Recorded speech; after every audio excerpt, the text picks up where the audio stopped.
கர்த்தருக்கு ஸ்தோத்திரம். கர்த்தருடைய நாமம் மகிமைப்படுவதாக. கால் தடுமாறாமல் கண்ணீரில் மூழ்காமல் கண்மணி போல் என்னை காத்து கொண்டு இந்த நாள் வரையும் என்னை கொண்டு வந்து இன்னுமாய் கிருபை தந்து தாங்குகின்றீர். இம்மானேசம் நீர் காண்பிக்க என்னில் ஒன்றுமில்லையே, உம் அன்பிற்கு இணையில்லையே. நன்றி இயேசுவே, நன்றி நன்றி இயேசுவே, நன்றி இயேசுவே, நன்றி நன்றி இயேசுவே. ஆமென். ஆண்டவரே, எங்களை அதிகமாய் நேசிக்கிற அன்பின் பரலோக தகப்பனே, இந்த நல்ல வேலைக்காக நன்றியோடு கூட துதிக்கிறோம், ஸ்தோத்திரிக்கிறோம் அப்பா. இம்மட்டுமா எங்களை கிருபையாய் நடத்தி வந்த உடைய அன்புக்காக நன்றி செலுத்துகிறோம் அப்பா. கால் தடுமாறாமல் கண்ணீரில் மூழ்காமல் இம்மட்டுமாய் கிருபையாய் நடத்தி வந்த உடைய அன்புக்காக நன்றி அப்பா. ஆமென். ஆண்டவர், எங்கள் மேல் வைத்திருக்கிற உடைய அன்புக்கு நாங்கள் எவ்வளவேனும் பாத்திரவான்கள் அல்லப்பா. எங்களை எவ்வளவாய் நேசிக்கிறீர் ஆண்டவரே. எல்லா தீமைகளுக்கு எங்களை விலக்கி காத்து எங்களை கண்மணி போல பாதுகாக்கிறதற்கு நாங்கள் கோடி கோடி நன்றிகளை எடுக்கிறோம் ஆண்டவரே. உம்மை உயர்த்துகிறோம் அப்பா. எங்களை தாழ்த்தி வெறுமையாக்குகிறோம் இயேசுவின் நாமத்தில் பிதாவே, ஆமேன்.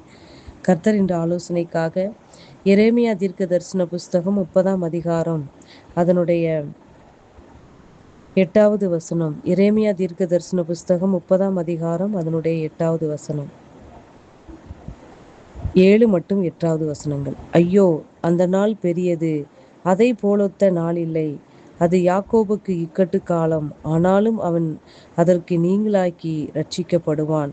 அந்நாளில் நான் அவன் நுகத்தை உன் கழுத்தின் மேல் இராதபடிக்கு உடைத்து உன் கட்டுகளை அறுப்பேன் என்று சேனைகளின் கர்த்தர் சொல்லுகிறார். அந்நியர் இனி அவனை அடிமை கொள்வதில்லை. கர்த்தருடைய நாமம் மகிமைப்படுவதாக. இந்த இடத்தில் யாக்கோபை குறித்து கர்த்தர் இப்படியாய் சொல்லுகிறார். யாக்கோபுக்கு இக்கட்டு காலம், ஆனாலும் அவன் அதற்கு நீங்களாகி ரட்சிக்கப்படுவான். யாக்கோபு என்றால் யார்?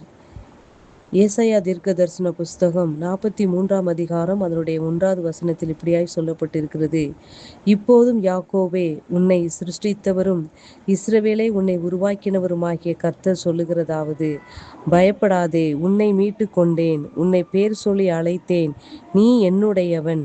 அப்போ யாக்கோபு என்பது கர்த்தரால் தெரிந்து கொள்ளப்பட்ட, அவரால் மீட்கப்பட்ட தேவனுடைய பிள்ளை என்பதை தான் இந்த இடத்தில் சொல்லப்பட்டிருக்கிறது. யாக்கோபை குறித்து, யாக்கோபு அவனுக்கு இது இக்கட்டு காலமாய் இருக்கிறது, ஆனாலும் அவன் என்ன செய்வான் என்றால் அதற்கு நீங்களாகி ரட்சிக்கப்படுவான். அவனுக்கு இக்கட்டு வரவே வராது என்று இல்லை.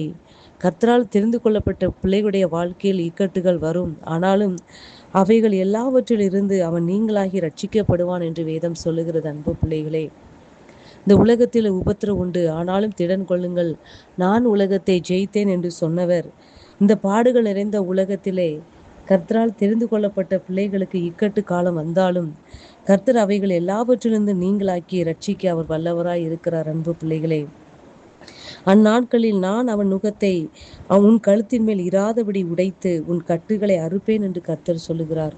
கட்டுகளால், எந்தவித கட்டுகளால் நீங்கள் கட்டப்படாதபடிக்கு அந்த கட்டுகளை கர்த்தர் அறுப்பேன் என்று சொல்லுகிறார். அன்பு பிள்ளைகளே, இந்த இடத்தில் அந்நியர் இனி அவனை அடிமை கொள்வதில்லை, யாருக்கும் நீங்கள் அடிமையாக இருக்க வேண்டிய அவசியமில்லை என்று தேவன் சொல்லுகிறார். அன்பு பிள்ளைகளை, நீங்கள் ஏதாவது இக்கட்டான காலத்தில் நீங்கள் யாருக்கு அடிமையாக இருந்தீர்களோ, கர்த்தர் அந்த இக்கட்டுக்கு நீங்களாக்கி விடுவிக்கும் காலத்தில் நீங்கள் யாருக்கும் அடிமையாக இருப்பதில்லை என்று கர்த்தர் உரைக்கிறார். அன்பு பிள்ளைகளே, யாக்கோபு என்பவன் அவனுக்கு இக்காலத்திலே குறிப்பிட்ட நாட்களை அவனுக்கு இக்கட்டு காலமாக இருந்தாலும் அவைகள் எல்லாவற்றிலிருந்து கர்த்தர் அவனை நீங்களாக்கி ரட்சிப்பேன் என்று கர்த்தர் வாக்களிக்கிறார். அன்பு பிள்ளைகள், இன்று நீங்கள் ஏதாவது ஒரு இக்கட்டுகளை நீங்கள் மாட்டிக்கொண்டு இக்கட்டான சூழ்நிலையில, இக்கட்டான காலத்தில் நீங்கள் உங்கள் நாட்களை கழித்து கொண்டு இருக்கிறீர்கள். அன்பு பிள்ளைகளே, நீங்கள் தேவனால் தெரிந்து கொள்ளப்பட்ட, சிருஷ்டிக்கப்பட்ட, மீட்கப்பட்ட தேவனுடைய பிள்ளைகளாய் நீங்கள் இருப்பீர்களானால் கர்த்தர் இன்றைக்கு உங்களுக்கு உரைக்கிறார்.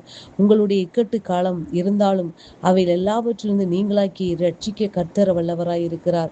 அந்நியர் முகத்தை உங்கள் மேல் இல்லாதபடி அதை அறுத்து போட அவர் வல்லவராய் இருக்கிறார்.